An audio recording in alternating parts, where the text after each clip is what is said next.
আজি আমি বীৰ লাচিত থানা নাহৰকটীয়া আঞ্চলিক সমিতিয়ে জিলা সমিতি আৰু ডিব্ৰুগড় সমিতি নিৰ্দেশ মৰ্মে আজি নাহৰকটীয়া চক্ৰ বিষয়া কাৰ্যালয়ৰ সন্মুখত এই অৱস্থান ধৰ্মঘট কাৰ্যসূচী ল'ব লগা বাধ্যত পৰিছোঁ। যিহেতু কিছুদিন পূৰ্বে যোৰহাটত উলংগ বাবাৰ সমতলত প্ৰতিবাদ কৰা আমাৰ 7জনকৈ বীৰ লাচিত থানাৰ সৈনিকক তেওঁলোকে জেল হাজতলৈ প্ৰেৰণ কৰিছে আৰু বিশেষকৈ অসমীয়া স্বাভিমান অসমীয়া সমাজ জীৱনৰ ওপৰত আঘাত অনাৰ কাৰণে এই প্ৰতিবাদ কৰা হৈছিল। শান্তিপূৰ্ণ গণতান্ত্ৰিক প্ৰতিবাদ কৰা হৈছিল।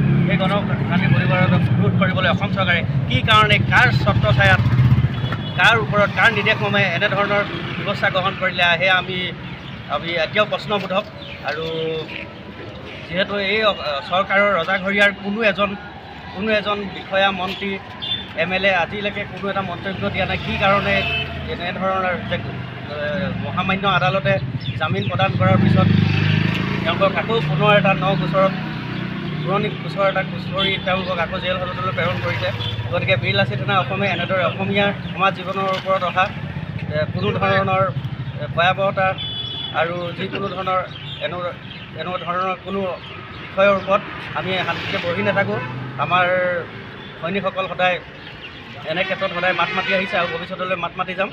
আৰু গতিকে অনতিপলমে আমাৰ 7জন যি সৈনিক তেওঁলোকে জেল হাজতলৈ প্ৰেৰণ কৰিছে তেওঁলোকক মুক্তিৰ দাবীৰে আমি আৰু পৰৱৰ্তী সময়ত আৰু কাৰ্যসূচী চলাই যাম। আৰু অসমীয়াত এষাৰ কথা আছে ফিৰিঙতিৰ পৰা খাণ্ডৱ দাহ, আৰু অসম চৰকাৰখনে সেই কথাটো ভালদৰে উপলব্ধি কৰিব লাগে। এই ফিৰিঙতিৰ পৰা খাণ্ডৱ দাহ হৈ অসম চৰকাৰক এদিন বীৰ লাচিত থানাৰ এটা ডাঙৰ প্ৰত্যাহ্বানৰ সন্মুখীন হ'বলৈ আমি অসম চৰকাৰক এই নাহৰকটীয়া আঞ্চলিক সমিতিৰ তৰফৰ পৰা সকীয়াই দিছোঁ।